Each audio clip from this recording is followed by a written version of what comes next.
Hey everyone, welcome to another video from Pro Engineering, and despite the fact that we are looking at a King Blackfoot, this video is going to talk about some parts that I'm currently designing for the regular Blackfoot. The reason we're starting with the King Blackfoot is the only Blackfoot that I have currently is kind of a disaster. All my others are not at the house right now. It's a bit of a long story, so I will spare you.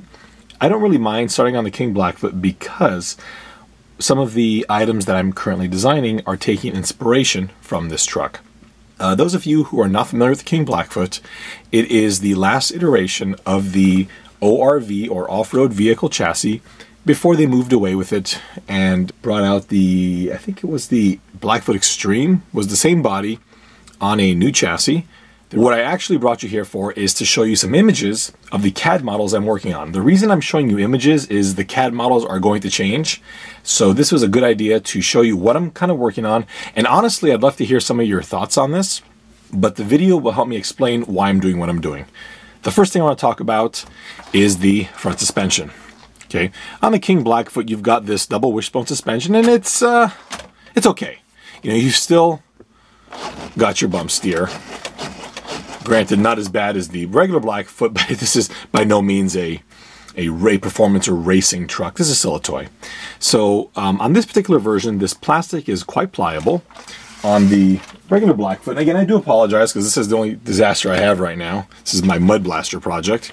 I have broken a number of these links here.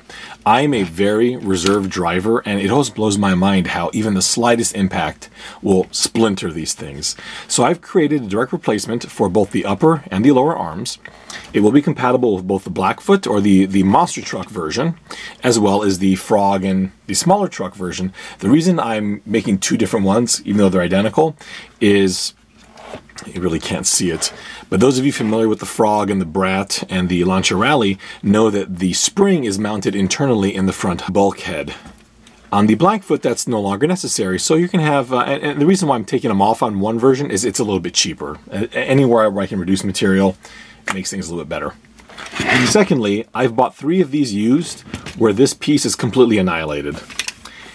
They're always broken off somewhere in this area here. One of these tabs is always broken off, so I've made a new one out of nylon. Same with the arms here. The nylon is very, very durable. Any of you who have purchased some of my suspension components will attest to that. Are they indestructible? No. No, they're not. Are they going to give you more flexibility and an impact than these? Absolutely. These are so hard and brittle that even the slightest impacts, especially if you're not running a bumper, which I've noticed a lot of people do, will completely just take this thing out. Same with the arms. So I've got those two coming. You're probably wondering why I brought you to this video to show you just some, you know, nylon versions of these parts. And that's not why I brought you here. The real reason I brought you is the bane of every single ORV owner's life is the transmission. Personally, I love the design. I think it's a very compact unit. The trailing arms are unique, but at the same time, if you don't know your ORV history, this transmission was not supposed to have a differential. The original cars had a solid axle. When they created the differential for the Frog, it presented some new issues because it was never designed to have that differential in this small diff gear. And on top of that, these side plates tend to bow out under load. Again, less of an issue with the smaller wheeled cars, but the minute you put these meats on it, the problem exaggerates dramatically, and you get, you know, problems with the transmission. My plan was initially to make a skid plate, because why not? And to make kind of a little brace that covers these as well. There have been a number of people that have done that, and I genuinely do not like copying people's ideas. I think they're good ideas. I just want to go a little bit more extreme on that. I thought of, it'd be cool if I made a little brace back here that would allow you to have vertical shocks instead of the lay down shocks or the, I've seen the CRP braces that'll give you a 45-degree angle. Those are neat too.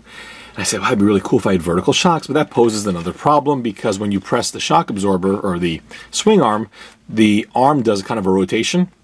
So the shock has to be mounted so that as it goes through its motion, the shock will rotate, or the base of the shock will rotate along the same axis, which means the back of the shock would be super far out here, or I'd have to make some weird little mounting point. And I'm like, I was looking at that for a while and thinking, well, I can do that. That's not really a problem.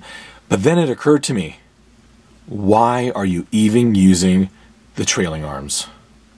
That is when I decided to go completely all out on the ORV cars. I've owned 6 of these.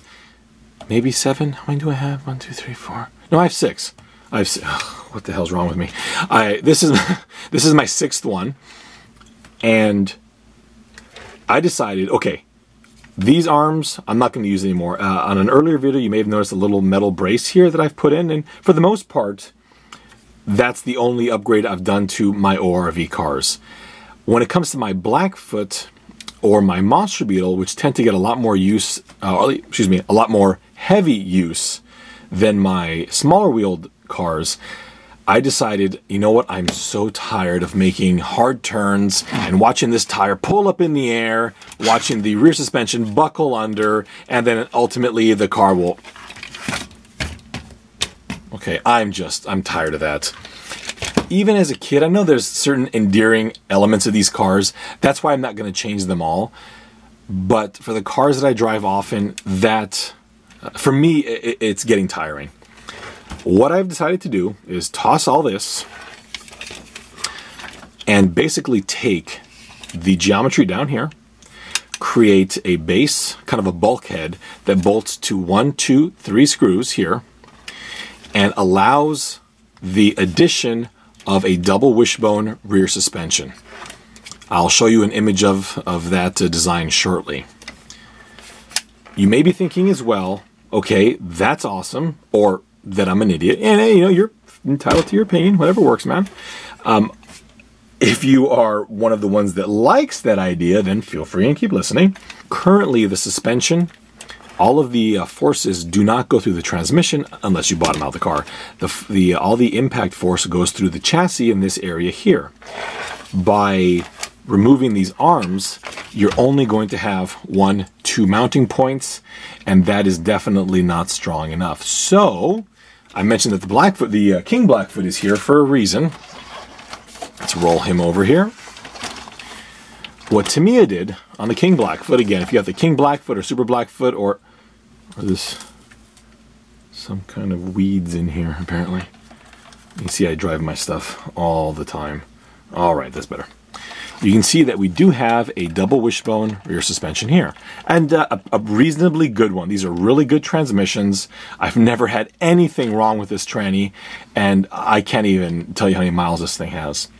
Well, again, all of the mounting points, hard to see it, are at that same area on the regular Blackfoot chassis. However, Tamiya also included this brace here, which bolts to the transmission and to the original mounting points, as well as taking this battery door, which opens on the Monster Beetle, the Blackfoot, and on the Mud Blaster, and bolted it in place. What this does is it creates a more rigid unibody frame so that the loads on the transmission are applied directly to this area on the chassis, and the loads can also be applied to the rear area, so we're dispersing the load as much as possible. I will create something similar to this. It's going to be a different piece because the mounting area here is different.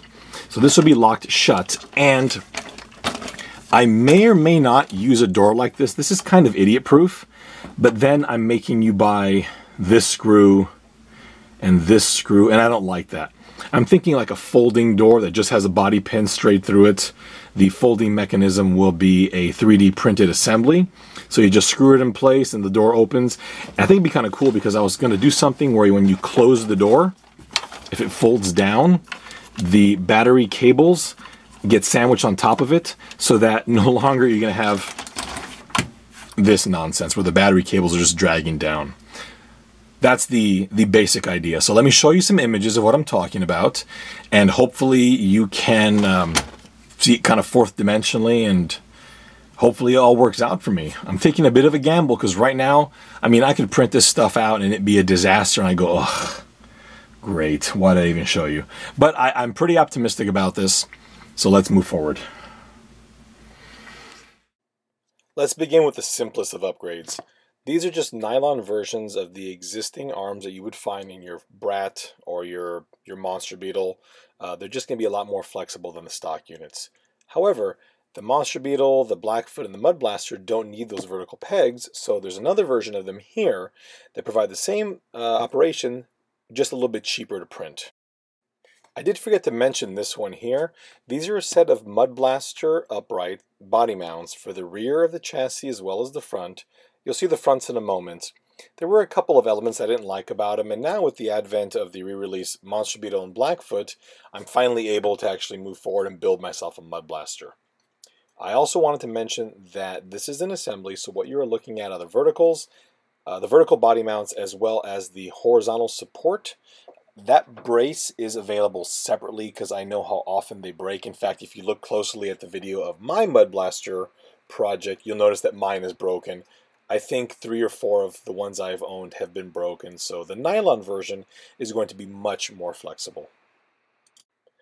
The Mud Blaster body mounts will come on the sprue. Here to the left you can see both of the vertical ones for the rear of the body, and on the right you can see the front body mount that's on a sprue.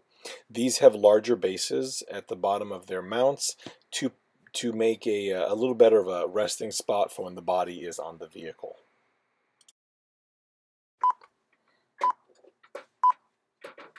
And last, we have the design for the rear the suspension. So we can see that there is a main bulkhead, at which point the lower control arms will attach to.